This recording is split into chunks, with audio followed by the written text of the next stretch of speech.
Hop, vous êtes en direct. Alors, bonjour Instagram. Bonjour à tous. A priori, on est en direct. On est en train de lancer aussi le direct sur Facebook. C'est en train de démarrer. Voilà, a priori, on est en direct sur les deux plateformes. Donc, bonjour Instagram, bonjour Facebook. C'est pas prof. On se retrouve en direct comme prévu aujourd'hui pour un petit live sur la présentation des épreuves du CRPE. On va patienter un petit peu avant de commencer, le temps que tout le monde arrive. Donc sur le chat, sur Facebook, n'hésitez pas à poser vos questions, n'hésitez pas à commencer. Sur Instagram aussi, n'hésitez pas à commenter, à poser vos questions. Le téléphone est un petit peu plus loin de nous, donc si jamais on ne voit pas les questions, n'hésitez pas à les reposer. On y répondra soit pendant le live, soit à la fin. Je vois que ça commence à rejoindre sur Instagram. Là, je vois Émilie qui vient de rentrer. Ouais, Alison, Louise, parfait. Donc, on vous souhaite la bienvenue sur le live. Je vois que ça commence à arriver aussi sur Facebook. Pareil, sur Facebook, on vous souhaite la bienvenue. On patiente encore 2 petites minutes, le temps que tout le monde arrive. Ah, je vois Nora qui arrive, qui nous dit bonjour bonjour. Nora. Bonjour Nora. Parfait. Je vois Ludie qui nous dit bonjour sur Instagram. Bonjour Ludie. Je vais faire juste une petite note avant de commencer. Si jamais vous devez partir un petit peu plus tôt avant la fin du live, parce que vous êtes en vacances, il faut manger, etc., il n'y a pas de souci, vous aurez le replay sur Instagram, vous aurez le replay sur Facebook juste après le live, et on va le mettre normalement dans la journée ou d'ici demain matin sur YouTube. YouTube, ouais. Donc vous aurez le replay de tout le live sans aucun souci. Je vois Aurore et Sandrine qui nous disent Bonjour à bonjour. toutes. Je n'ai pas demandé si tout marchait bien, mais a priori Ça a vous nous l'air. entendez, vous nous voyez. Donc on est bon. Ok, autre petite note aussi. Avant de commencer, on va pas parler de la réforme pendant ce live, parce que vous le savez sûrement, la réforme c'est toujours en suspens. On ne sait pas encore s'il va être mise en place ou pas. Donc pour l'instant, on va parler du CRPE tel qu'il existe depuis 2022 et comme il existera de toute façon l'année prochaine. Puisque C'est même ça. si la réforme passe dans l'état actuel, le CRPE tel qu'on le connaît aura lieu aussi l'année prochaine.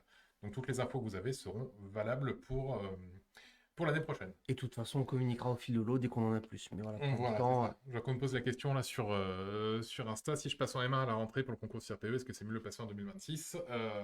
Demandez aussi à votre INSPE, parce que normalement il faut avoir le M2 pour être c'est éligible au ça. CRPE. Donc Il faut valider votre M2 suivant la validation de votre concours. Donc si vous êtes en année de M1, c'est pas encore bon. Petite année de voilà. patience. Sauf si la réforme passe et que vous vous Voilà. retrouvez éligible au concours. Mais Donc pour ça, ça, encore une ça fois, peut dépendre un petit quand on peu. en saura plus, on communiquera dessus. Il n'y a pas de Voilà, souci. exactement. Bon, je vois qu'on a un petit peu de monde qui est là, donc on va C'est lancer cool. le live. Donc, rebonjour à tous. Si vous venez d'arriver sur le live, bienvenue. On va vous parler aujourd'hui des épreuves du CRPE. On va d'abord peut-être faire les petites présentations. Camille, je te laisse te présenter. Alors moi, vous me voyez plutôt au téléphone en général. Donc je suis conseiller de formation pour Fort-Prof. Il y a deux étapes. Avant l'inscription, c'est avec moi et l'équipe de filles du coup qui vous accueille au téléphone et qui vous appelle. Et après, c'est Jean-Paul que vous avez toute l'année. Donc voilà, moi Jean-Paul, je suis responsable de formation, donc on est deux à ce poste chez Fort-Prof, et on s'occupe de nos stagiaires après leur inscription, donc du début de leur formation jusqu'à l'obtention du CRPE, et même un petit peu après. Donc on s'occupe de l'organisation des emplois du temps, on met chaque stagiaire devant un professeur, les plannings, on répond à vos questions, etc., etc. Donc faire en sorte que toute votre année de formation se passe bien. Voilà, donc aujourd'hui on va parler des épreuves du CRPE. Comment on vous y accompagne, comment elles se déroulent, on va vous donner quelques conseils de nos anciens stagiaires et de nos professeurs pour ces épreuves-là. Alors attention, il va s'agir d'une présentation un petit peu rapide, entre guillemets, puisqu'on pourrait passer 8 heures sur chaque épreuve, hein, concrètement, il y a C'est ça. énormément de choses à dire, mais pour que le live ne finisse pas à 20 heures, on va essayer de faire plutôt dans les 30-40 minutes, donc ça sera juste une introduction. On va vous parler des généralités des épreuves, de premiers conseils généraux pour commencer à se préparer, de ce qu'on va vous proposer nous dans le cadre de la formation. Si vous voulez des informations plus détaillées ou complémentaires, n'hésitez pas à aller voir les replays de nos précédents lives, vous allez avoir tout ce qu'il vous faut. Sinon, vous patientez jusqu'au prochain live, je suis sûr qu'il y aura des lives à thème sur le français, les maths, les preuves d'application, etc. Donc au fur et à mesure, petit à petit dans l'année, vous aurez toutes les informations complètes. Et bien sûr, si vous êtes déjà inscrit chez Fort-Prof, vous allez avoir aussi des présentations encore plus complètes d'ici septembre, d'ici le début de la préparation. Si jamais vous avez des questions, n'hésitez pas à les poser, que ce soit via le chat ou autre. On reste dispo, bien sûr. Voilà, c'est ça. Vous les posez sur le chat. Si on peut y répondre tout de suite, on y répond tout de suite. Sinon, on y répond plutôt à la fin si c'est un peu en dehors du sujet. Donc, on va essayer de répondre à toutes les questions qui arrivent au fur et à mesure. Ok, parfait. Donc du coup, voilà, j'ai parlé un petit peu du thème du live. Donc si vous êtes intéressé par le CRPE et que vous ne savez pas encore bien comment ça se déroule, bienvenue. Si vous êtes inscrit chez FortProf depuis peu ou depuis même quelques mois, mais que vous n'avez pas encore bien les épreuves en tête, bah, c'est pareil, vous êtes le public de ce live, donc n'hésitez pas à rester. Voilà, alors premièrement, parlons un peu du concours de manière Oui, générale. Qu'est-ce que tu complètement. peux nous dire un petit peu sur le CRPE, Camille? Alors, rapidement, et pour être assez synthétique, donc c'est le concours qui vous permet de devenir professeur des écoles. C'est le sésame qui est obligatoire pour le devenir. Une fois que vous avez eu votre concours, vous devenez professeur stagiaire pendant un an. Ça, c'est plus le côté la fabrique du prof. On met ça de côté pour aujourd'hui. Et après, vous êtes titulaire. Mais il faut avant tout, il faut avoir votre concours. Votre concours, il va être divisé en 3 épreuves écrites et 2 épreuves orales. Vous pouvez éventuellement prendre une option selon votre spécificité sur une langue étrangère ou une langue régionale, par exemple. On va mettre un peu ça de côté. Ce qu'il faut retenir, donc c'est un concours, c'est pas un examen. Le but du jeu, c'est pas d'avoir 10 sur 20, c'est d'être parmi les meilleurs. Si votre académie ouvre 100 postes pour votre concours, il faut être parmi les 100. Le classement, il va intervenir également une fois que vous avez votre CRPE dans l'attribution de vos vœux. Ce qu'il faut retenir, vous allez postuler à l'échelle d'une académie. On va prendre l'exemple de Montpellier. Après ça, vous allez formuler des vœux à l'échelle d'un département, le 34 par exemple. Et là, ce qui va intervenir, c'est différents critères, la géographie, votre situation familiale, mais surtout votre classement. Au mieux vous êtes classé, au plus vous avez de chances d'avoir une école qui vous correspond, qui est proche de chez vous, ou voilà, pour X ou Y raison. Ah, c'est vrai que c'est hyper important de se dire que c'est vraiment un concours et pas un examen, hein, parce qu'on pourrait se dire, bon, bah voilà, j'ai 10 dans chaque matière, je m'en sors, je vais Et non, réussir. Et non, on a des académies qui sont plus faciles que d'autres et des académies qui sont très difficiles. Je pense par exemple à l'académie de Rennes qui est très demandée, où là, il faut être vraiment parmi les 10% de meilleurs d'inscrits pour pouvoir avoir une chance de passer aux euros et de réussir le concours. Il y a des académies qui sont un petit peu plus simples, par exemple l'Académie de Créteil qui est assez réputée pour être plus simple, mais ça ne veut pas dire qu'on vous le donne, hein. Cette année, de mémoire, il y a eu 700 personnes c'est qui ça. ont eu les écrits, mais il n'y en a que 600 qui ont réussi les euros. Donc même sur une académie facile, entre guillemets, il faut être préparé quand même. Si vous arrivez devant le jury, que vous n'êtes pas prêt, que vous n'êtes pas convaincant en tant que futur prof des écoles, eh ben, ça sera perdu. C'est Donc ça, voilà, il tout faut à fait. vraiment bien se former là-dessus. Alors, je vois quelques questions sur l'éligibilité aussi. À quel concours puis-je m'inscrire de Guylaine, Minzy sur Instagram qui demande en quoi la situation familiale joue-t-elle, quels critères, etc. On va pas trop parler de l'éligibilité aujourd'hui parce que sinon on va rajouter 3 quarts d'heure au live. Mais je vais vous renvoyer vers notre site internet. On a normalement un petit Oui, formulaire qui vous complètement. permet de vérifier si vous êtes éligible. Donc vous répondez à quelques questions et vous avez l'info. Et si jamais, pareil, il y a nos conseillers qui se feront un plaisir de vous rappeler Appelez-nous, aussi n'hésitez pas. pour prendre votre situation en détail avec tous les détails de votre parcours et vous dire si vous êtes éligible ou pas au concours. Donc ça, n'hésitez pas à nous contacter là-dessus. On va pas trop en parler aujourd'hui, sinon on est encore là à 16 h et vous aussi. Un petit point important avant de rentrer vraiment dans le vif du sujet et les épreuves du concours, il vous faut 2 documents obligatoires pour présenter votre CRPE. Alors, il y a beaucoup de gens qui ne sont pas au courant, ça serait dommage d'être calé au concours avant de pouvoir y rentrer. 50 mètres nage libre, donc piscine municipale, juste vérifier que vous n'allez pas vous noyer, avoir votre certificat qui est valable à vie. Donc après, vous avez juste à le présenter sur Cyclade quand vous allez formuler vos vœux. Le second, c'est le PSA, ça correspond au diplôme de premier secours. Si vous avez un équivalent, ça peut être la santé au travail, le SST, ou si vous venez du milieu infirmier ou autre, c'est valide. Il faut par contre que ça ait moins d'un an. Si vous ne l'avez pas ou si votre diplôme est un peu trop vieux, il faudra faire un recyclage. Petit conseil d'expérience, et nous, c'est une question qui revient assez souvent, passez-les assez rapidement. Parce qu'on va arriver vite sur novembre, décembre, janvier. C'est la période où il y a beaucoup de concours nationaux qui demandent ces documents-là, donc forcément, c'est des services qui vont vite saturer. Au plus tôt c'est passé, au plus tôt vous êtes tranquille. Voilà. On vous en parlera de toute façon à votre inscription aussi, hein, ces petites Voilà. attestations. C'est facile à avoir, mais il ne faut pas les oublier. C'est important, mais c'est pas urgent. Voilà, c'est Voilà. ce qu'il faut retenir. Maintenant, on part dans le vif du sujet, peut-être. Complètement. Alors, le concours va s'organiser, comme l'a dit Camille, en 2 phases.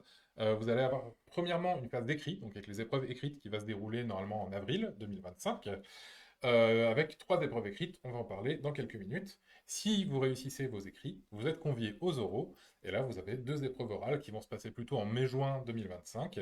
Si les oraux sont réussis, c'est ce que tu disais, vous C'est devenez ça. professeur d'école stagiaire, vous avez vos cours à la rentrée en septembre.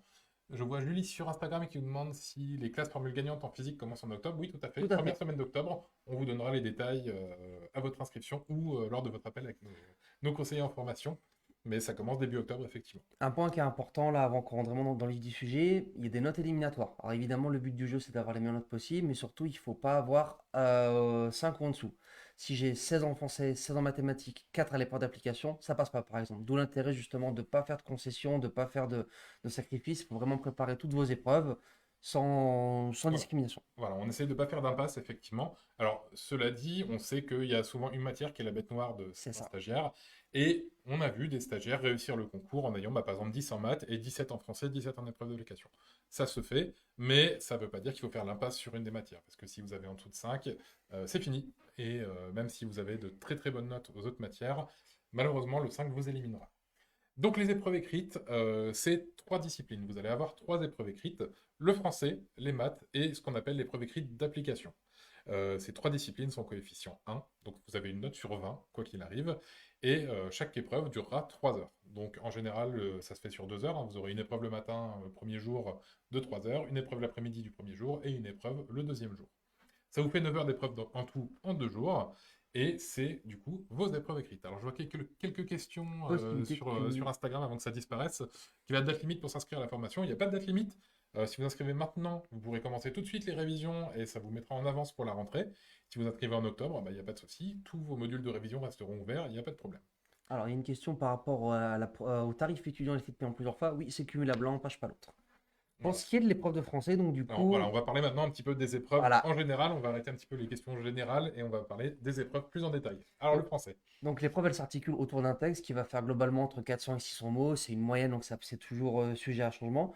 Ce qu'il faut retenir, vous allez avoir trois parties. La première, c'est une partie orthographe et grammaire. Donc, bah, en fait, ça permet à votre correcteur de mesurer votre niveau en français parce que c'est quand même la première compétence qui est attendue d'un professeur des écoles. La seconde, c'est une partie de compréhension lexicale. Donc, en fait, c'est votre capacité à retranscrire les connaissances que vous avez et surtout votre compréhension du texte, pouvoir en faire un résumé, pouvoir simplement synthétiser votre pensée, ce que vous en avez compris. Et après, vous avez une question de réflexion. Donc là, peut-être plus Jean-Paul qui va vous aiguiller. C'est une question de réflexion générale, en fait, qui s'appuie autant sur le commentaire du texte que sur votre culture littéraire. Et c'est un point qui est très important, en fait, c'est que préparer le français, c'est pas juste l'orthographe et de la grammaire, c'est vraiment s'intéresser à l'ensemble de la matière. Ouais, tout à fait. En français, la question de réflexion, donc c'est déjà la plus grosse partie de l'épreuve, hein. C'est au moins sur 9, voire sur 10. Donc vraiment, si vous la loupez, c'est terminé pour le français, hein, quasiment. On va vous proposer une problématique dans cette question de réflexion en rapport avec le texte, et vous allez devoir faire un développement donc qui présente un raisonnement, une structure, qui soit rédigée, qui cite des références culturelles et littéraires pour répondre à cette problématique. Donc ça peut être assez vaste, ça peut ressembler un peu à un genre de dissertation. Il y a une méthode à suivre obligatoirement pour réussir cette épreuve-là. On vous donnera bien sûr tous les détails au sein de votre formation. Alors, donc, Camille l'a dit, hein, il y a 3 parties dans cette épreuve de français.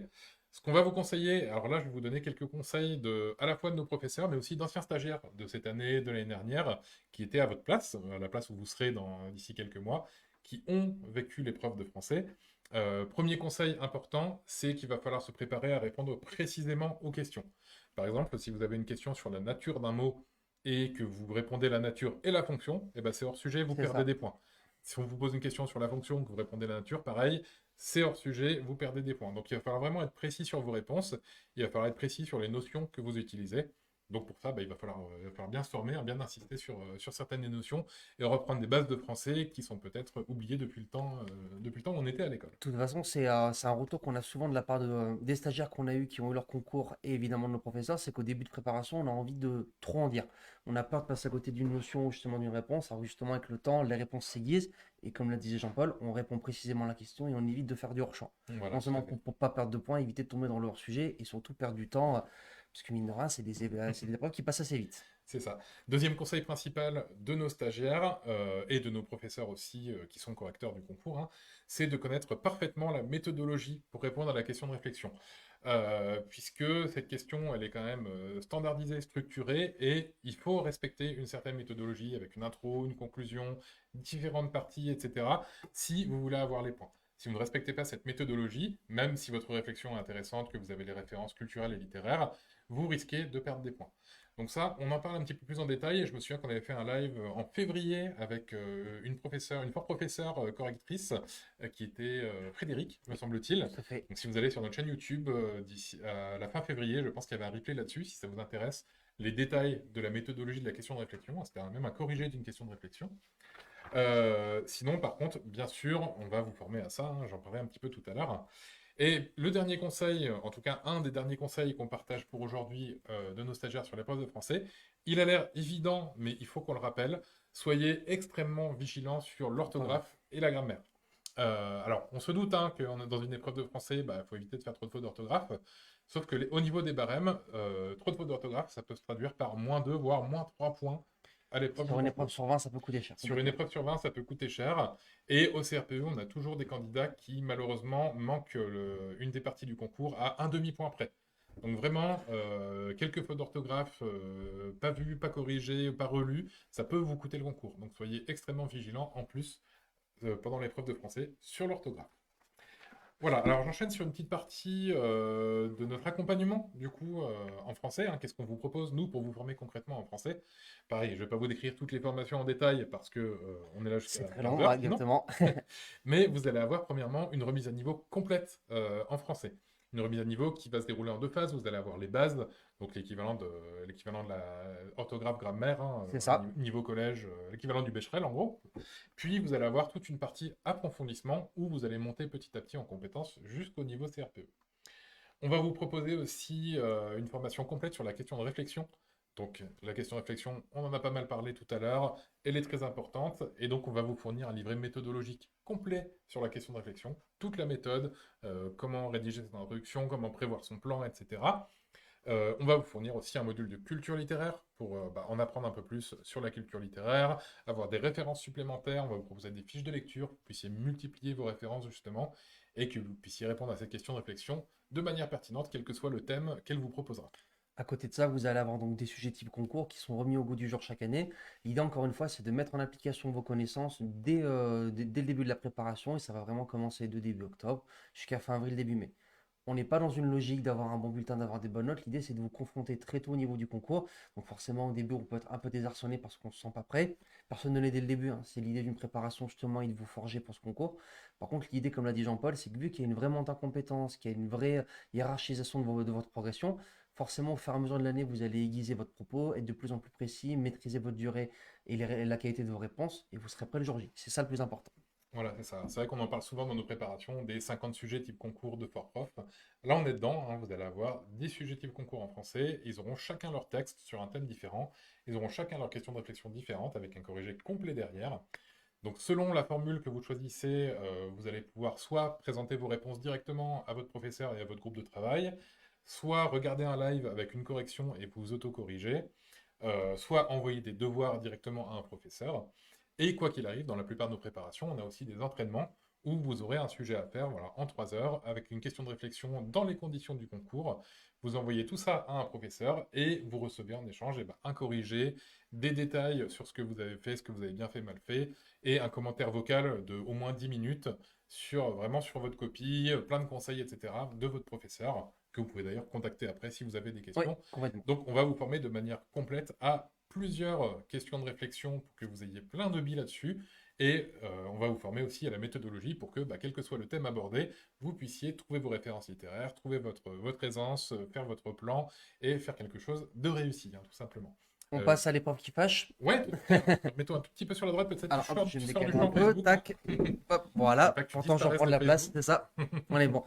Voilà, Alors, c'est tout. moi, je On va déteste parler un petit ça. peu des maths quand Voilà, même. moi, je déteste ça. Toi, ça a été ton métier, donc On n'a pas la même approche. c'est ça. Donc, du coup, Jean-Paul, qu'est-ce que tu peux nous en dire par rapport à l'épreuve de maths? Alors, l'épreuve de maths, bon, on sait que c'est souvent la bête noire, hein, les mathématiques, surtout quand on commence la préparation. Donc, l'épreuve de maths, vous allez avoir entre 3 et 5 à peu près exercices indépendants. C'est important, exercice indépendant, parce que si le premier exercice, vous n'y arrivez pas, vous pouvez commencer par le deuxième. Et le professeur le correcteur, pardon, n'aura pas de problème avec ça, tant que c'est bien signalé. Et ces exercices peuvent porter sur tous les aspects du programme, mais on a certains thèmes qui sont quand même en mathématiques récurrents, hein. Je pense par exemple à l'algorithmique, Scratch, les probabilités, le calcul algébrique, résolution d'équations, etc. C'est des choses qui reviennent tout le temps, quasiment tous les ans en mathématiques. Donc c'est des choses sur lesquelles il va falloir un petit peu insister et c'est des choses sur lesquelles il va falloir se préparer un petit peu. Est-ce que tu peux rappeler rapidement ce que c'est, Scratch, du coup? Alors, Scratch, oui, tout à fait, c'est de l'algorithmique, donc c'est un petit logiciel qui permet de faire des programmes, hein, tout simplement, soit un programme de calcul, soit un programme pour tracer des figures géométriques, etc. Donc, on lui donne des instructions, il les exécute, et ça, normalement, c'est pas trop compliqué, c'est pas un langage de programmation informatique hyper compliqué, Mais ça s'apprend. mais ça s'apprend, voilà. Il faut s'y former, il faut savoir analyser des programmes, il faut savoir les comprendre, donc c'est quelque chose qui ne s'anticipe pas, il faut s'entraîner un petit peu. Alors, quelques conseils. Donc voilà, ça c'était pour les maths, hein. Je ne vais pas vous donner tout le programme de mathématiques, mais c'est tout le programme du collège, plus une partie du programme de seconde. Donc ça, vous avez tous les détails sur le site de FortProf et sur le site du ministère. Alors, nos conseils principaux pour les maths et surtout les conseils qui viennent de nos stagiaires qui ont subi l'épreuve de maths en avril dernier. Je dis subi pour te faire C'est plaisir, ça, Camille, bien hein. sûr. Mais qui ont réussi brillamment l'épreuve de maths. Donc, premièrement, faites attention aux pièges. Il y a beaucoup de questions qui peuvent être très très longues, beaucoup de consignes qui peuvent être très longues et qui peuvent être aussi bourrées de petits pièges. Et du coup, une lecture inattentive des consignes peut vous faire perdre des points bêtement alors que vous êtes prêt, que vous comprenez les maths. Je vois Jessica qui nous dit subir est le bon mot pour les maths. Non, non, non. Au début, c'est subir, après, c'est C'est ça, réussir, vous inquiétez pas. Donc, ouais, si vous lisez mal la question, si vous répondez un tout petit peu de travers, si vous ne vous dites pas attention, il y a peut-être un piège, vous risquez de tomber dedans. Et tomber dans un piège en maths, bah, c'est comme l'orthographe en français, hein, c'est vite fait deux trois points de perdus. Et surtout, bah, on perd un petit peu le moral, entre guillemets, si on voit qu'on n'a pas répondu, qu'on galère un peu dans le calcul, etc. Et si vous perdez le moral, entre guillemets, dans l'épreuve juste à cause d'une lecture erronée de la consigne, bah, c'est un petit peu dommage. Donc on va vraiment vous conseiller de lire très très précisément les consignes et d'en déduire très précisément ce qu'on attend de vous pour éviter tout ça. Bien sûr, est-ce qu'on fait des impasses en maths? Non, non, si possible, non, on évite. De toute façon, tout est un peu interconnecté, donc globalement, si s'il y a des pans entiers du programme que vous sautez, tôt ou tard, ça va vous revenir. Non, non, Voilà. surtout pas. C'est ça. On parlait de Scratch tout à l'heure, hein, donc l'algorithmique. On sait que c'est une partie qui n'est pas forcément facile à aborder parce que c'est pas quelque chose sur lequel on a été formé par défaut, surtout si on a quitté l'école depuis un C'est moment. ça. Par contre, tous les sujets CRPE, de tous les ans, tous les regroupements, je les ai vérifiés personnellement depuis 2018, tous les sujets proposent un exercice au moins sur 3, 4, 5 points sur Scratch. Donc vraiment, si vous faites l'impasse sur cette partie du programme, c'est un quart de la note qui disparaît quasiment tout de suite. Donc on ne fait pas d'impasse sur le programme de maths. Vous inquiétez pas, s'il y a des points qui vous paraissent un peu trop obscurs, vous allez avoir toute l'année pour les De toute façon, débloquer. voilà, bah, j'allais rebondir là-dessus. C'est une des questions qu'on a souvent quand on échange avec les personnes qui nous appellent ou qu'on contacte. C'est cette peur par rapport aux maths parce que c'est des notions qui sont très enfouies. Enfin, tout ce qui est théorème de Thalès, de Pythagore, même les notions de calcul de base, parce qu'en fait, on est dans une société où on a la calculatrice, le téléphone ou l'ordinateur tout le temps. Donc, mécaniquement, on n'est plus habitué à calculer, tout s'apprend. Encore une fois, le plus dur, c'est de se lancer et de se mettre dans une posture étudiante. Mais une fois que vous êtes lancé entre l'accompagnement de vos profs, vos sujets d'entraînement et la remise à niveau, il n'y a pas de raison. Voilà, c'est ça. Au début, ça fait peur et on C'est se rassure normal, et à petit à petit. raison. Non, pas à raison. Dernier conseil aussi qui vient de nos stagiaires, c'est que depuis 2 3 ans, on sait que les sujets sont très très longs et qu'il y a Oui, des exercices qui peuvent vraiment prendre du temps. Je vois Jessica sur Facebook qui nous dit ça passe très vite les 3 heures. Ça va être indispensable pour vous, la bonne gestion du temps. Et bah, pour bien gérer son temps en maths, il faut apprendre à répondre juste et rapidement.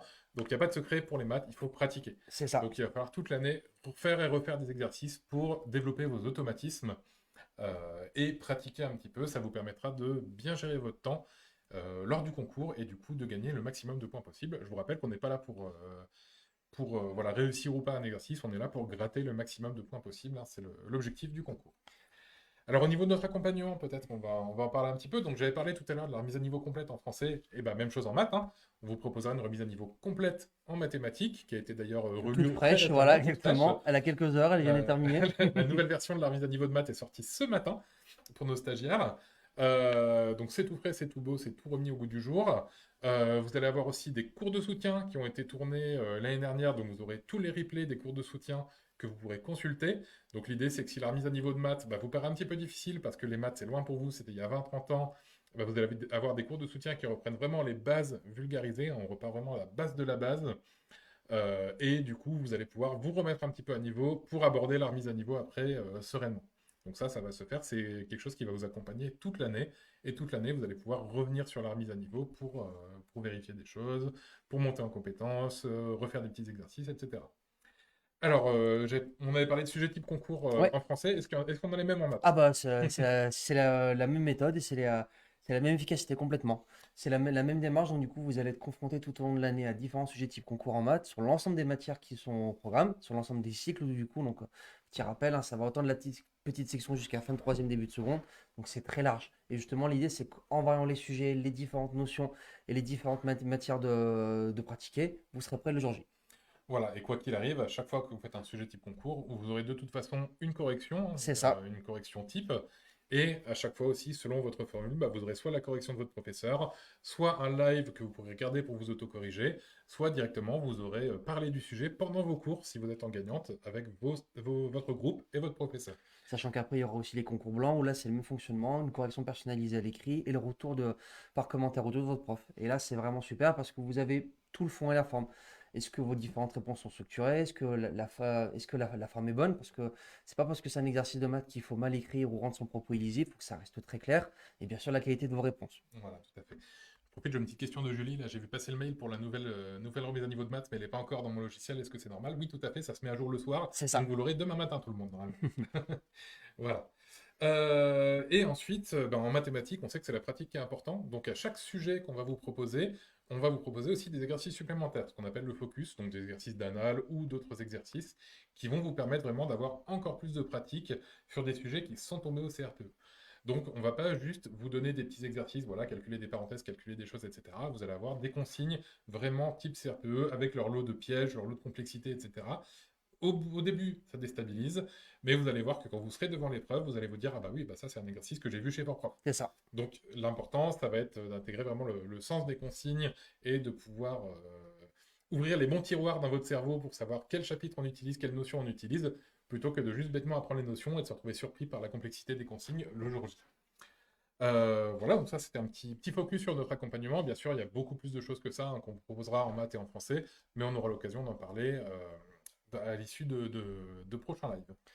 On va parler de la troisième épreuve maintenant, parce qu'on n'est pas en avance, on parle, mais on prend du temps. On va parler de ce qu'on appelle l'épreuve d'application. Alors l'épreuve d'application, est-ce que tu peux nous dire un petit peu quelque chose? Qu'est-ce que c'est? Alors souvent, c'est celle qui concentre le plus de questions. C'est la plus full des trois. Donc, ce qu'il faut retenir, vous avez le choix parmi trois matières. Histoire, géographie, éducation morale et civique, ou épreuve des arts, donc ça va être art musical, art plastique, ou sciences et technologies. C'est une des trois. Il n'y a pas les trois dossiers traités le jour J. Nous, dans notre pédagogie, on vous encourage et on vous propose dès le début en fait, de choisir une matière parce que c'est beaucoup plus intéressant de vous spécialiser. C'est très énergivore de préparer les trois matières et mine de rien de faire un peu le pari le jour J. Alors que si vraiment vous vous focalisez sur une seule matière, ça vous fait gagner beaucoup de temps, beaucoup d'énergie et surtout vous devenez quand même beaucoup plus expert du domaine. L'idée c'est qu'encore une fois, l'épreuve elle dure que 3 heures. S'il vous faut traiter les trois dossiers, toute la documentation, faire le tri, est-ce que je suis plus à l'aise en histoire-géographie, en sciences ou autre, vous perdez du temps qui est précieux. C'est pour ça qu'on vous spécialise dès le début. Ouais, tout à fait, ouais. Et du coup, cette épreuve, alors selon la discipline que vous avez, il va y avoir un dossier documentaire et il va y avoir beaucoup de questions sur la didactique. Donc ça peut être une analyse critique de séquence ou de séance, ça peut être, on peut vous demander de corriger des productions d'élèves, on peut vous demander de mettre en place une séquence ou une séance, et vous aurez aussi quelques questions notionnelles, donc vraiment sur des notions de sciences, d'histoire, géographie, d'art, de musique, etc. Donc un petit peu tout ça, c'est un peu une épreuve, pas fourre-tout, mais une épreuve plus complexe, entre C'est guillemets, ça. que les maths et le français. Pour ça, on va vous aider un petit peu. Le premier conseil qu'on va vous donner, que cela c'est 100% de nos stagiaires, 100% de nos professeurs, et nous aussi, on vous force à le faire. Comme disait Camille, on va vous forcer à choisir votre domaine d'application dès le début. Bien sûr, si vous vous rendez compte que vous préférez un autre au début de l'année, on vous Voilà. autorisera à le Donc, changer, ça, il n'y a pas c'est de pas souci. rédhibitoire. Mais l'idée, c'est vraiment de travailler le même domaine toute l'année. Parce que vous allez déjà, il vaut mieux être très bon sur un domaine que moyen sur trois, puisque vous devez en rendre un seul à la fin du concours. Et surtout, sur le concours, on va vous donner les trois sujets. On va vous poser les trois sujets sur la table, sauf que chaque sujet fait 15 pages. Donc si vous devez lire 45 pages de sujet avant de réfléchir, avant de choisir votre sujet, vous avez déjà perdu 1 heure sur les 3 heures de C'est ça. l'épreuve, et là c'est terminé. Alors que si vous savez directement, vous avez fait toute l'année de l'histoire-géographie, que on vous pose les trois sujets sur la table, vous prenez directement le sujet d'histoire-géo, vous lisez, vous enchaînez, vous allez voir que vous serez à un tiers de votre préparation, de vos réponses. Il y aura encore des gens à côté de vous qui sont en train de lire les deux autres sujets. Donc vous allez gagner du temps et vous allez forcément, Gratter des pragmatiquement, points, gagner des points. c'est ça. Et c'est ça qu'on veut. Petite question rapide, du coup, on nous posait la question là via le chat de comment on choisit son épreuve. Il n'y a pas de bonne ou de mauvaise réponse. En fait, ça va dépendre de votre parcours scolaire, de vos affinités. Moi, je prends mon cas, je suis un grand passionné d'histoire, donc forcément, c'est plus facile pour moi à apprendre, à me remettre en condition.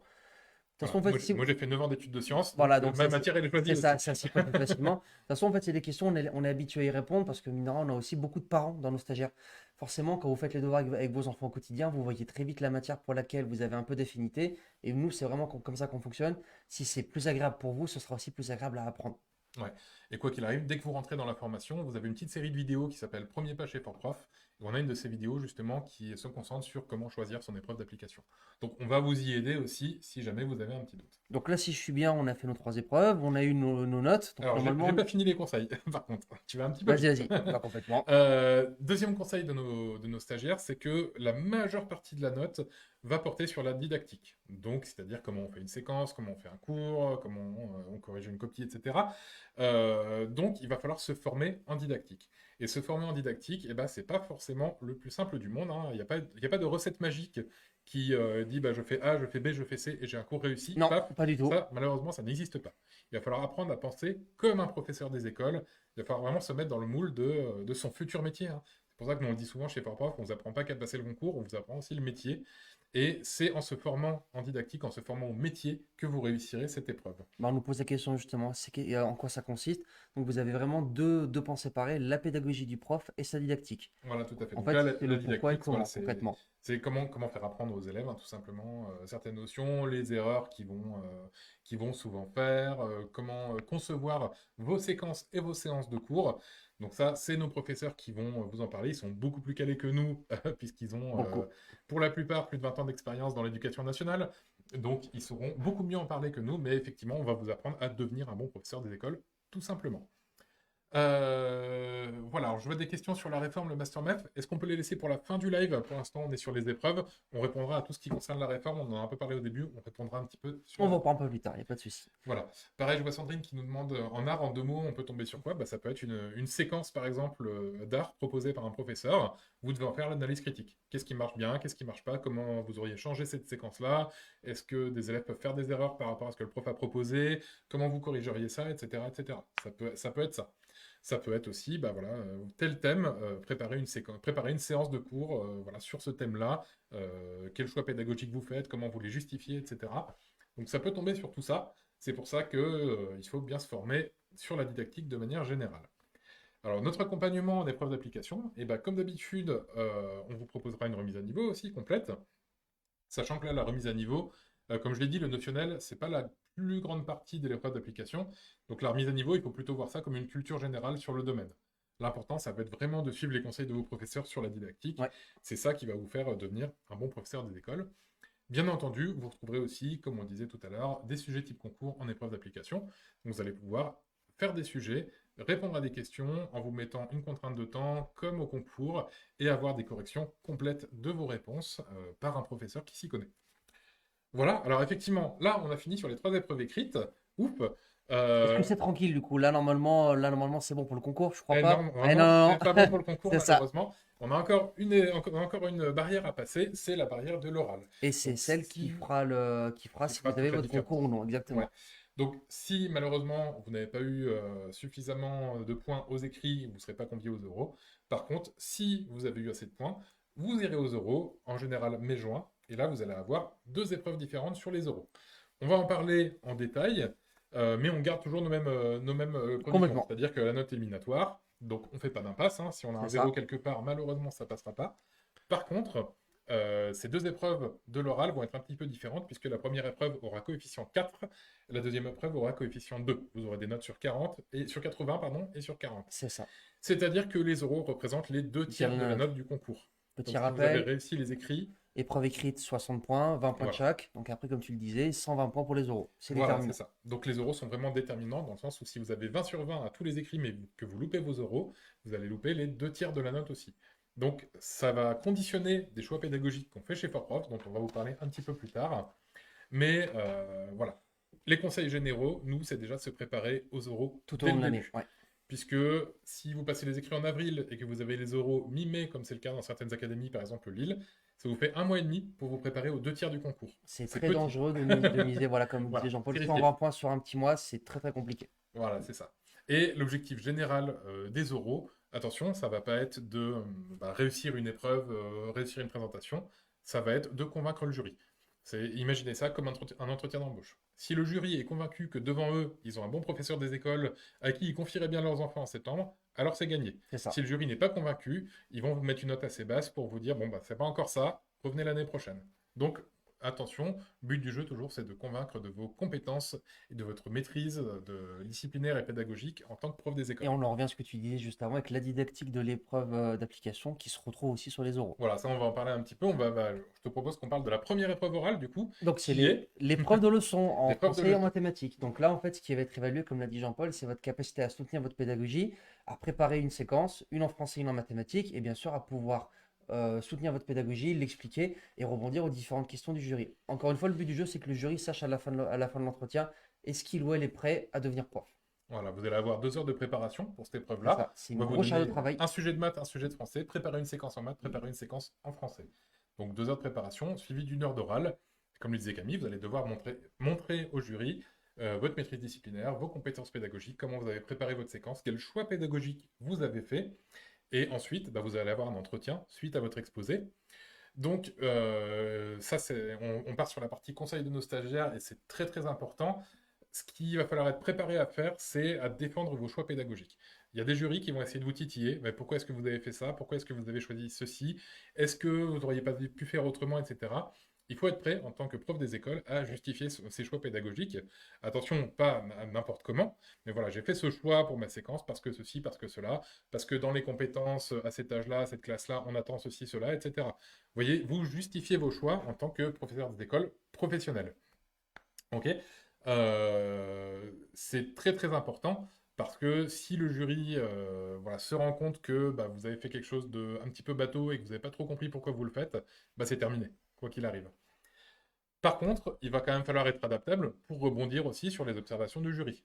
Si un jury vous titille vraiment beaucoup sur une question et vous demande vraiment si vous avez, voilà, si vous n'auriez pas pu faire autre chose, etc., il va peut-être falloir se mettre aussi en tête que ah, c'est peut-être une erreur de ma part. Je vais peut-être essayer de suggérer une autre approche pour ma séquence. On aurait pu faire comme ça parce que ceci, parce que cela. Donc il va falloir être un petit peu flexible. Vous voyez, tout va être question de savoir positionner le curseur entre je défends les choix C'est pédagogiques que ça. j'ai préparés, Mais je reste souple. mais je reste souple aussi et il y a sûrement moyen de faire autre chose, on peut s'adapter, etc. Donc tout ça, c'est vraiment le cœur de montrer votre maîtrise pédagogique en tant que professeur des écoles. Voilà. Alors j'ai vu une question sur Instagram qui était assez longue et ça a défilé un petit peu vite. Alors, parce que on a Ouais, beaucoup on va essayer demandé. d'y revenir, Les séquences effectivement. qu'on nous demande de préparer sont sur un niveau troisième ou plus primaire. Alors c'est plus des séquences de cycle 1, 2, 3, hein, il me semble, si je dis pas de bêtises. Donc vous ne serez pas sur des choses de troisième, hein, puisque là, ça sera vraiment une épreuve sur ce que vous devrez faire quand vous serez en classe en septembre. Seconde question rapide avant qu'on continue. Ouais. Donc, il y a l'intéliminatoire aux euros, c'est 4 ou moins. Ce qu'il faut retenir, comme l'a dit Jean-Paul, en fait, c'est que vraiment, si le jury, à la fin de votre oral, ils se disent, elle est prête, ils vont lui mettre 15, 16, 17, une bonne note qui permet de valider son concours. S'ils ont un doute ou s'ils sentent que vous n'êtes pas prête, ce sera une note basse ou éliminatoire, effectivement. Voilà, c'est souvent le cas, effectivement. Le jury, c'est souvent tout ou rien au concours. Donc, si vous avez une note assez faible et que vous êtes éliminé du concours parce que vous n'avez pas assez de points, c'est le jury qui ne vous dit pas vous n'avez pas votre place à l'éducation nationale. Il vous dit par contre, attention, il vous reste encore un petit peu de travail, un petit peu de chemin à parcourir. Il faut le prendre comme ça. Voilà. Alors, dernier conseil aussi pour l'épreuve écrite de leçon, c'est de très très bien connaître vos référentiels de compétences. Alors, tous les programmes scolaires, on ne va pas les apprendre par cœur parce qu'il y en a beaucoup. Et vous verrez que quand vous serez en activité, bah, il y a des collègues qui ont 5-6 ans de métier qui ne connaissent pas encore par cœur leur programme, et c'est normal. Par contre, tout ce qui est référentiel de compétences, ce qu'on attend voilà, des élèves à tel cycle, à tel âge, etc., ça, il va falloir vraiment très bien le Oui. connaître parce que c'est là-dessus que vous allez baser vos séquences, les séquences que vous allez faire, et c'est là-dessus que vous allez baser aussi vos réponses au jury. Donc si vous hésitez sur ce point-là, tout de suite, ça va pas trop le faire au niveau du jury et ils vont vous titiller là-dessus et ils pourront vous enlever des points là-dessus. Donc tout ce qui est référentiel de compétences, etc., on se met en tête de bien le préparer. Alors justement, pour se préparer, on vous propose de vous y préparer, nous. Tout au long de l'année. Donc, entre les sujets type concours, vous allez aussi avoir des mises en situation à l'oral, donc avec des professeurs qui forcément sont du premier degré, qui sont très habitués et coutumiers du fait de présenter les épreuves orales et d'être membres du jury. Là, l'avantage qu'il y a, c'est que vous êtes mis en conditions réelles. Vous avez le même temps de préparation, vous avez le même temps de présentation, et surtout, vous avez un débrief qui est immédiat. Ça va autant toucher la communication non verbale, le travail de posture, la gestion du stress, des émotions, la gestion du souffle, que la qualité de vos réponses, là, ce que vous faites des documents qu'on vous donne, et bien sûr la restitution de vos connaissances. Encore une fois, l'idée, c'est qu'au plus vous vous entraînez, au plus vous serez prêt, et au plus justement, vous allez pouvoir affronter un jury qui peut sembler très ouvert alors que dans les faits, ils n'adhèrent pas à vos propos ou qui peuvent être très froids et justement totalement valider votre propos. L'idée, c'est que c'est très compliqué, il faut casser le ressenti qu'on peut avoir avec le jury. Voilà, tout à fait. Ça, on vous y forme toute l'année, hein, puisque dès le début de l'année, bah, vous allez avoir comme en français, comme en maths, comme en épreuve d'application, des cours et des devoirs préparés là-dessus. Et en fin d'année, comme le disait Camille, les entraînements en direct avec un professeur expérimenté. Et pour soutenir tout ça, il y aura des vidéos aussi de didactique des maths, de didactique du français, donc pour faire un équivalent de remise à niveau, entre guillemets. Vous allez avoir du contenu sur la psychologie de l'enfant, vous allez avoir tout le contenu qui va vraiment vous permettre voilà, de méthodologie pour préparer vos séquences et vos séances. Tout ça qui va vous permettre vraiment de bien vous préparer pour les oraux.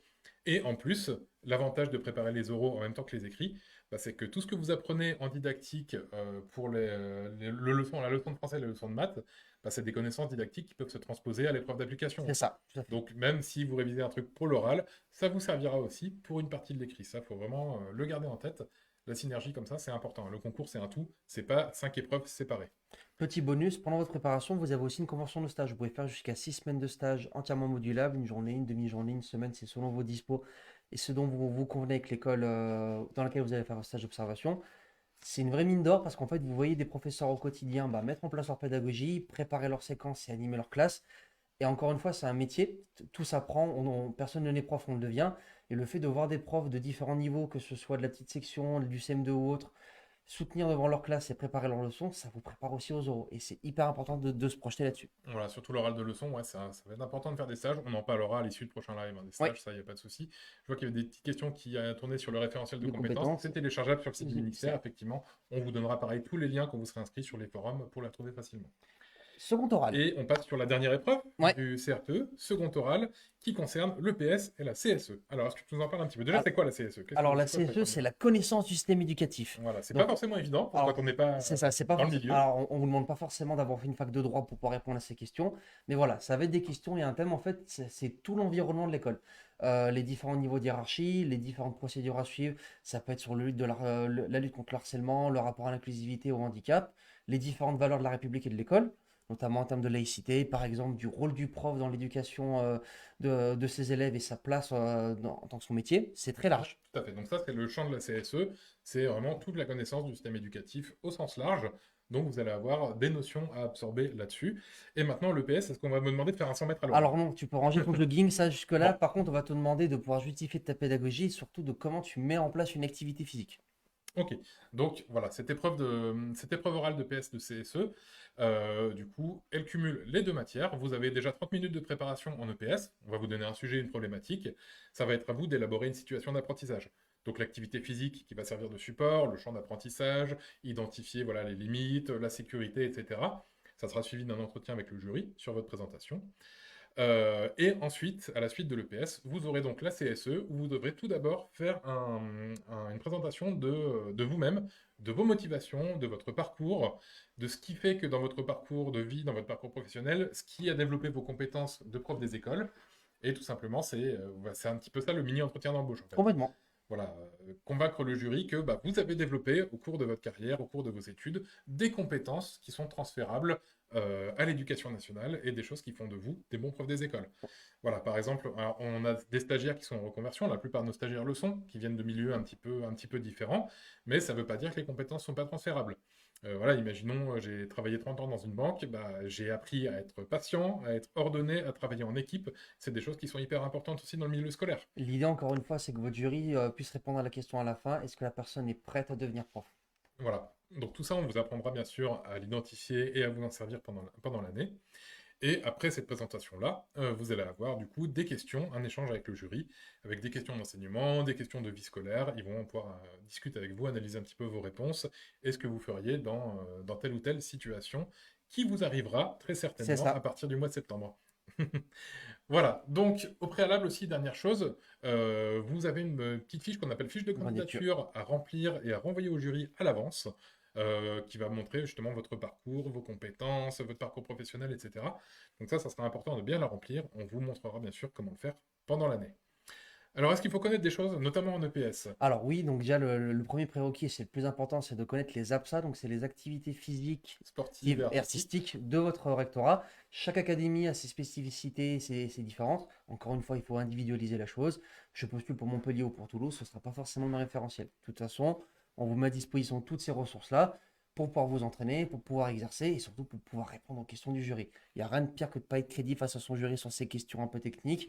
Voilà, tout à Ça fait. conditionne, on va dire, la suite de l'épreuve. Voilà, donc les APSA, c'est des choses qui seront très importantes. Pareil, quand elles sortiront, on vous les donnera. Vous aurez des dossiers documentaires sur les différentes APSA dans votre préparation et vous pourrez bien réviser les APSA qui correspondent à votre académie. On n'oubliera pas, bien sûr, les référentiels de compétences. Oui, J'en ai beaucoup parlé, mais ça marche aussi pour le PS. Et encore plus pour l'EPS, on va faire très attention à la sécurité. Exactement. Si vous prévoyez une situation d'apprentissage qui offre des risques de noyade de certains C'est ça. élèves, on va peut-être éviter. Et le jury va peut-être s'en rendre compte aussi. Par Donc, ça exemple, sera très important par de travailler exemple, la sécurité. pour la CSE, une question qui revient souvent à l'oral, c'est je vais à la piscine avec ma classe, qui doit accompagner un élève s'il doit aller aux toilettes? Est-ce que c'est le professeur? Est-ce que c'est un des accompagnants? Est-ce que c'est un autre élève? Voilà, là, on mixe un petit peu l'EPS et la C'est CSE, ça, mais c'est voilà. ce genre de questions que vous pourriez aussi avoir à l'oral. Donc, il va falloir vraiment bien connaître les tenants et aboutissants de tout ce qui est sortie scolaire pour l'EPS, sécurité, etc. Ça va être super important. Autre chose très importante qu'on vous conseillera de faire, c'est de bien vous approprier toutes les valeurs de la République Oui, et toutes les problématiques actuelles. Tu en parlais au début du live, on parle beaucoup en ce moment de laïcité, de harcèlement, de rapport avec les familles, parents d'élèves, etc. C'est des choses qui sont très très actuelles. Il y a des décrets, il y a des plans, il y a des projets de réforme qui sont faits, etc. Donc ça, il va falloir être au point là-dessus, parce que c'est sûr et certain qu'on va vous poser des c'est ça. questions là-dessus. Si vous montrez que vous maîtrisez votre sujet, c'est forcément des points en plus, et c'est un pas de plus vers la réussite au concours, hein, Et surtout tout que c'est simplement. c'est des problématiques que vous allez rencontrer dès l'année de stage, parce que mine de rien, vous allez passer vos épreuves courant avril-mai, comme l'a dit Jean-Paul. Fin août, début septembre, c'est l'arrivée dans la jungle. C'est le moment où vous faites votre pré-rentrée, vous avez votre classe à gérer, vous alternez entre l'INSPE et votre passage avec votre classe à gérer tout au long de l'année. Ces notions-là, si vous les maîtrisez avant d'avoir votre concours, vous pourrez les restituer après votre concours. C'est ça Voilà. qui est très important. Pour vous faire un petit exemple, pour finir tranquillement ce live, hein, on pourra vous demander au jury, bah, vous êtes nouveau professeur en septembre, et il y a un parent d'élève qui va vous voir, qui remet en question votre légitimité, parce que c'est votre première année. Qu'est-ce que vous lui dites? Et ça, il va falloir apprendre à répondre à ça, parce que c'est non seulement des questions qui vous seront posées par le jury, mais c'est des questions que vous poserez peut-être aussi vous, et C'est c'est des ça. choses qui vont peut-être aussi vous arriver, hein. On le sait qu'il y a des parents d'élèves qui peuvent être un petit peu critiques, des professeurs qui sont en première année, etc. Donc il y a des façons de répondre à ça et on vous apprendra à le faire et à montrer toute votre Tu peux légitimité. même avoir des parents d'élèves qui sont contre ce qui est enseigné, que ce Voilà, soit sur des sujets d'histoire, sur des sujets très variés. Donc, encore une fois, d'où l'intérêt d'avoir les billes et le bagage pour pouvoir y répondre sans rentrer dans le conflit, mais surtout pour pouvoir justifier votre pédagogie. voilà, tout à fait. Et en ce qui concerne la préparation à ces épreuves de PS et de CSE, on en a parlé tout à l'heure, ça va être exactement la même chose. Dès le début de l'année, vous allez avoir les cours et les devoirs. Vous allez avoir une préparation complète à tout ce qui est fiche de candidature. Allez avoir des modules complets sur le métier de professeur des écoles, les conditions d'enseignement, les valeurs de la République, etc. Et vous allez avoir les entraînements en direct avec les Oui, professeurs pendant l'année, les mises en situation orale, qui seront complétés, j'en parlais tout à l'heure, par des dossiers thématiques sur la CSE, sur les différentes APSA pour le PS, etc. Donc vous allez avoir des choses très complètes qui vont commencer dès le début de l'année, tout simplement, puisque, on le rappelle, et je pense que ça peut être un très bon conseil général si on se prépare au CRPE, on n'oublie pas que les euros, c'est vraiment les 2 tiers de la note, c'est le plus important. Donc on ne les néglige pas. Voilà, je pense qu'on est à peu près bon sur notre présentation. complètement. On va rester un petit peu quand même en direct si vous avez des questions. Je vais faire un petit point sur la réforme aussi. J'ai vu qu'il y a une question qui a été Oui, posée tout à l'heure. Donc si vous avez des questions sur le chat, n'hésitez pas à les poser. Camille, je te laisse regarder Instagram. ouais, complètement. Je vais remonter un petit Voilà, et tu me peu diras, remonte un petit peu avec voir s'il mes y a des gros questions. doigts. Je fais Réforme. une petite note déjà sur la réforme, parce que j'ai vu que la question était passée sur Instagram tout à l'heure. La réforme, pour l'instant, elle est en suspens, puisqu'il y a eu dissolution de l'Assemblée, il y a eu démission du gouvernement, plus rien n'est fait depuis quasiment un mois. Donc pour l'instant, la réforme est en suspens, il n'y a aucun décret qui n'a été publié. Donc pour l'instant, la réforme n'existe pas, hein. Il y a rien il y a rien qui marche. Donc on va partir du principe que vous aurez le CRPE tel que vous le connaissez l'année prochaine. Si jamais une réforme passe et que le CRPE est modifié pour l'année prochaine, bien sûr, on vous tiendra au courant, on adaptera nos préparations. Mais quoi qu'il arrive, ce qui était prévu à l'origine, c'était qu'il y ait les deux CRPE, donc celui qu'on connaît et le prochain, en même temps, l'année prochaine. Donc quoi qu'il arrive, si vous êtes éligible et que vous préparez le CRPE tel qu'il a existé depuis 2-3 ans, Pour vous, rien ne change. ça sera le bon. C'est Rien ne ça. changera. Voilà. Un point qui est important, c'est une question qui revient via le chat et qu'on a souvent au téléphone. Pour ce qui est de l'éligibilité de vos diplômes, pour avoir le terme plus technique, c'est un diplôme RNCP de niveau 7 qu'il vous faut pour postuler au concours externe. Oui, Donc ça tout à fait. correspond à un niveau Bac+2. Si vous avez un doute, c'est le rectorat qui aura la réponse pour vous. Donc vous n'êtes pas forcé de venir d'un master MEF ou d'un master universitaire. Vous pouvez être passé par un autre cursus. Il faut que ce soit reconnu par l'État. Dans le doute, c'est le rectorat qui aura la réponse pour vous. Voilà, c'est ça. Alors, j'ai une question de Sandrine sur Facebook. Dans le cas du troisième concours, est-ce qu'il y a des spécificités? Eh ben, absolument pas. C'est les mêmes C'est épreuves les, pour tout le monde. c'est les mêmes épreuves, c'est la même date. Donc, vous serez tous dans le même centre, dans le Voilà. même parc des expos, et vous passerez tous les mêmes épreuves du concours. Ce qu'il faut retenir, que ce soit le concours interne, l'externe, le troisième voie ou tous les concours exceptionnels, c'est plusieurs portes qui mènent au même bâtiment. En soi, c'est les mêmes épreuves écrites et orales. Ce qui va changer, c'est le nombre de postes qui ouvrent et qui peut y postuler ou non. Voilà. Alors, pour une personne en M2, le mieux, à Et partir de quand il vaut mieux s'inscrire dans notre centre pour la préparation? Alors, si vous voulez vous inscrire le plus tôt possible, c'est ce qu'on conseille, puisque effectivement, notre rentrée et nos cours vont commencer, le gros des cours va commencer en octobre. Par contre, si vous inscrivez dès maintenant, on vous ouvre dès maintenant toutes les remises à niveau. Donc, vous pouvez commencer vos révisions en maths, en français, en épreuves d'application. Ça vous donnera de l'avance sur votre préparation pendant l'année. Si vous inscrivez que en septembre-octobre, vous aurez un petit peu moins c'est d'avance, ça. mais c'est pas grave non plus. Les prépas sont faits pour commencer en octobre sans aucun problème. Donc vous aurez du travail à faire, comme toute année de préparation, mais vous allez avoir tous vos modules de révision ouverts dès le début de votre Tout inscription. comme cette année, on a une stagiaire qui s'est inscrite début janvier et qui a eu son concours 2 mois après. Voilà, oui, Bien tout sûr, à fait. à cas particulier, circonstances particulières, mais voilà, encore une fois, il faut pas vous inquiéter là-dessus. Voilà. Alors, comment savoir le taux de réussite en fonction des académies, etc., ou la qualité des Master MEF et des différents INSPE? Alors, la qualité des Master MEF et des INSPE, je ne vais pas répondre à cette question, parce que malheureusement, j'ai pas d'informations là-dessus. Pour ce qui est des taux de réussite académiques, alors vous avez les statistiques du CRPE Oui, qui sont sur le site du ministère. J'ai regardé récemment, il n'y a pas encore les stats 2024, mais vous avez encore les statistiques 2023 sur nos taux de réussite. Et ensuite, pour les statistiques for prof, on préfère donner notre taux général de réussite, qui est de 72,4, si je ne dis pas de oui, bêtises, tout à pour le fait. CRPE 2024. C'est pour les stagiaires qui ont été assidus à leur préparation, qui ont fait leur concours blanc, etc., bien sûr. Sachant que voilà, les taux académiques peuvent dépendre un petit peu, puisqu'on a des académies, on a très très peu d'inscrits. Hein. Si on a une académie, on a 3 inscrits, il y en a un qui C'est loupe, ça, bah, forcément. tout de suite on perd un tiers de réussite. Donc c'est pas très pertinent comme stat à donner. Et je m'y connais, c'est moi qui les calcule ici, les statistiques. Donc on préfère donner notre taux de réussite national. Par contre, dans la plupart des académies, il me semble qu'on fait x2, voire x3 par rapport Complètement, au oui. taux académique officiel. Hein. Donc on est très très bon De là-dessus. mémoire, la moyenne nationale, c'est 39%. Ouais, Ouais, tu vois, on est on est à à... 72, donc C'est ça, c'est pas mal. c'est des baisses. On nous pose la question au Ouais. moment des oraux et des écrits, je pense pas, confirme-moi ça, que les membres du jury, en fait, connaissent ta voix, si c'est un concours externe, un concours interne ou autre. Je pense pas qu'il y ait une Euh, transparence à ce niveau-là. alors, ils peuvent, notamment, ils peuvent connaître votre voix, par contre, ça n'aura pas d'incidence. C'est-à-dire que le jury ne va pas vous mettre une mauvaise note si vous venez du troisième concours ou si vous venez du concours C'est ça. externe. Ça Il y a n'a pas d'a aucune priori par incidence rapport à votre là-dessus. parcours, tout Ouais, à ouais. fait. Au contraire, il y a même des jurys qui savent que quelqu'un qui est en troisième voie, qui est en reconversion, a beaucoup d'atouts par rapport à quelqu'un Complètement. qui sort de Master MEF. Donc, selon comment vous jouez vos cartes, selon comment vous mettez en avant vos différents atouts, vos différentes compétences, venir de la troisième voie, ça peut être un avantage.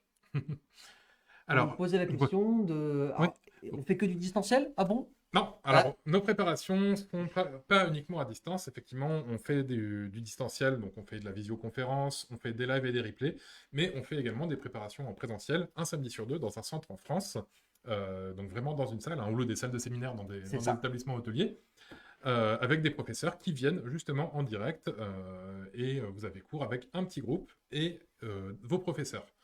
Donc les centres n'ouvrent pas tous en France, hein, il nous faut un certain nombre d'inscrits, mais ça pour tous les détails, ça sort un petit peu du cadre du live. Donc si vous voulez, prenez une petite demande de rendez-vous sur le site internet, et N'hésitez puis pas. Camille vous rappellera C'est ça, c'est moi qui personnellement. vous rappellerai. Voilà, demandez Camille dans la demande de rendez-vous, il vous rappellera, il répondra à toutes vos questions, il n'y a pas de souci. Vous allez sur fortprof.fr, vous cliquez sur demande de rendez-vous, c'est ça? C'est ça, tout à Voilà, fait. demande de rendez-vous, vous prenez un créneau, on vous rappelle sans aucun Alors, souci. je réponds à Sandrine, du coup, Oui. Sandrine Narès, là, c'est un nom qui me parle bien, ça. Alors, travailler toute la semaine, en soi, c'est pas incompatible avec le fait de préparer votre concours. Nous, c'est souvent le discours qu'on a au téléphone, c'est une charge de travail. Clairement, je vais pas vous dire que le concours est facile, c'est pas le cas, hein, sinon il le donnera à tout le monde, et on en est loin vu le nombre de postes qui restent à pourvoir. Mais par contre, ça reste possible de par le planning qu'on vous fournit, tous les outils, la préparation, les suivis de vos profs, les différentes interactions pendant les cours et le fait de vous tenir une base de travail régulière. On a plus de 80% de nos stagiaires qui ont une activité professionnelle. À ça, il faut souvent ajouter le fait que quand le travail se termine, il y a la vie de famille à côté. Donc, pour peu que vous ayez des enfants en bas âge, on sait que c'est des journées chargées. Mais voilà, l'essentiel, c'est d'avoir une base de travail. Il n'y a pas de bon rythme, hein. Je ne vais pas vous dire, il faut travailler tous les samedis de 8h à midi, 14h à 17h. On a des stagiaires qui se gèrent sur la pause du midi, sur le soir, qui travaillent que les week-ends autres. Chacun a ses contraintes et chacun a sa disponibilité. Mais voilà, si vous arrivez à vous créer une base régulière, de toute façon, en fait, Jean-Paul est là pour vous guider tout au long de Ouais. l'année, vos profs aussi. L'idée, voilà, c'est de trouver un équilibre. Il ne faut pas vous dégoûter du métier avant d'y être. Et surtout, voilà, c'est d'avoir une base de travail régulière. Ouais, il y a deux choses qui sont capitales si vous êtes en reconversion, si vous travaillez toute la semaine. C'est déjà de trouver, comme disait Camille, la base de travail régulière. Voilà, je travaille, bah, moi c'est 2 heures par soir. Oui, Moi c'est le week-end, j'y mets tout mon samedi et tous mes samedis. Moi c'est telle et telle période. Tiens, là j'ai une semaine de vacances, bah, je vais rattraper beaucoup de choses et m'avancer sur les prochains cours, etc. Chacun trouve sa régularité, mais il faut la trouver par contre. c'est Il faut ça. trouver sa régularité et il faut vraiment s'y habituer pour ne pas décrocher au milieu de l'année. Et la deuxième chose aussi, quand vous êtes en reconversion, c'est d'avoir la famille autour de vous, hein. Vous en discutez, vous avez la Oui, famille, vous avez les enfants. Il faut que tout le monde soit au courant du projet, il faut qu'ils vous soutiennent. Il y a des périodes où, bah voilà, non, maman ne peut pas venir parce que maman travaille le CRPE et on la dérange pas pendant c'est 2 heures ça. par soir, sauf si elle peut à la maison. Vous voyez, il y a des choses, et ça, c'est votre famille qui va vous soutenir, qui va vous pousser aussi, et c'est tout ce soutien-là qui va vous tenir aussi bah, quand vous sortirez du travail, que vous serez fatigué, qu'il y aura un devoir de maths à faire en plus, ce soutien-là, c'est vraiment indispensable. Ça n'a pas de prix, hein, tout C'est ça. Ah, simplement. complètement, bien sûr. Donc, en plus de la régularité, ça doit aussi être un projet familial que vous réfléchissez et qui va vous faire tenir toute l'année, hein, tout simplement. Voilà, on a une petite question de Élise qui nous demande si on peut parler un petit peu des affectations des postes en fonction des académies après la réussite du concours. Magie tellurique. Alors, Con- c'est un processus qui n'est pas forcément transparent, C'est puisque ça. chaque rectorat fait un petit peu sa petite cuisine. Donc nous, on n'a pas forcément beaucoup d'informations sur comment ça se passe en interne. Par contre, de manière générale, c'est en fonction du classement. C'est ça. Le premier critère, c'est le classement. Voilà, Au plus vous avez une place qui est élevée, au plus vous avez de chances d'avoir l'école qui vous correspond. voilà, c'est ça. Vous allez faire des vœux départementaux à votre inscription en octobre-novembre. Et si vous avez un bon classement, eh ben, vous aurez beaucoup plus de chances d'être affecté dans le département de votre choix, dans une école qui sera proche de chez vous. C'est ça. Alors, bien sûr, ça ne veut pas dire qu'un major de promo sera inscrit à 5 minutes de chez lui et qu'une personne qui est arrivée 200e sera forcément à 300 km de chez elle, hein. On a eu le cas où on a des stagiaires qui sont arrivés voilà, dans les 15-20 premiers, qui sont quand même retrouvés à côté de chez eux. On a eu une stagiaire, je crois que c'était sur l'Académie de Versailles, il me Oui, semble qu'elle est arrivée dans les 100 ou 200 premiers, donc un petit peu en dessous dans le classement, qui s'est quand même retrouvée à un quart d'heure de chez elle parce qu'il y avait un poste de libre. Donc il y a une part de chance, il y a une grosse part de classement quand même, il y a aussi une petite part de chance. Donc voilà, on fait au mieux pour être le mieux classé possible. Et sinon, après, de toute façon, quoi qu'il arrive, ça va le faire. Et vous aurez votre année de stage, ça dure 1 an. Ensuite, vous aurez votre affectation c'est ça. définitive. Mais ça, c'est pareil, la petite cuisine du rectorat. Donc, ça sera entre vous et eux. Là, on n'a plus d'influence là-dessus, hein. Alors, Chloé nous demande du coup si le stage est limité à 6 semaines. Non. Alors, en fait, on vous fournit une convention de stage de base qui couvre 6 semaines. 6 semaines, c'est beaucoup, hein, sur une année quand même. Ça prend beaucoup de temps. Pour peu que vous ayez un travail à côté, c'est quand même des semaines qui sont assez élevées. Mais ça nous arrive chaque année d'avoir des stagiaires qui demandent à faire plus parce que l'école où ils ont été, ça a très bien accroché, ils s'y projettent bien, etc. Donc, en soi, s'il faut vous refaire une convention, c'est pas un souci. Voilà. Mais la priorité, ça reste de préparer votre concours. Voilà, je pense à bah, Sandrine, par exemple, qui travaille toute la Oui, semaine. Peut-être qu'elle pourra faire un jour de stage sur un jour de congé, puis un autre jour, une autre semaine, etc. Tant que ça couvre une période entre le premier jour et le dernier jour, tant qu'il y a moins de 6 semaines, on est bon. c'est ça. S'il y a plus de 6 semaines, bah, vous faites tout simplement une deuxième convention, et puis il n'y a aucun souci, hein. Vous pouvez enchaîner un petit peu les stages comme ça. Donc vraiment, les stages, on en parlait un petit peu, c'est important parce qu'il faut découvrir un petit peu l'autre côté du rideau, hein. Ça suffit pas d'avoir été élève. Maintenant, il faut se mettre un peu à la place du prof. C'est ça, Alors, si totalement. vous êtes à ESH, pas forcément besoin de faire de stage, le milieu scolaire, vous le connaissez. Par contre, si vous venez d'une reconversion d'un autre secteur, ça va être vraiment important de faire des stages pendant l'année. Ouais, tout à fait. Bah voilà, je pense qu'on est bon. Ça fait une petite Ça heure fait en une plus. bonne heure, hein, ça passe vite, hein. Ça passe vite quand on s'amuse. Bon, si vous avez d'autres questions, on reste encore 2 petites minutes si vous êtes en train de taper vos questions. Sinon, n'hésitez pas à commenter dans cette vidéo. On a nos community managers, donc je pense à Alexia, Colline, qui vont Oui, pouvoir vous répondre sans aucun problème. Et si vous avez besoin de peut-être d'un peu plus d'informations sur, parce que là on a parlé de nos préparations, mais relativement rapidement, on vous a pas donné tous les détails pour pas vous perdre. Mais si vous voulez trouver l'information qui vous correspond, vous appelez Camille.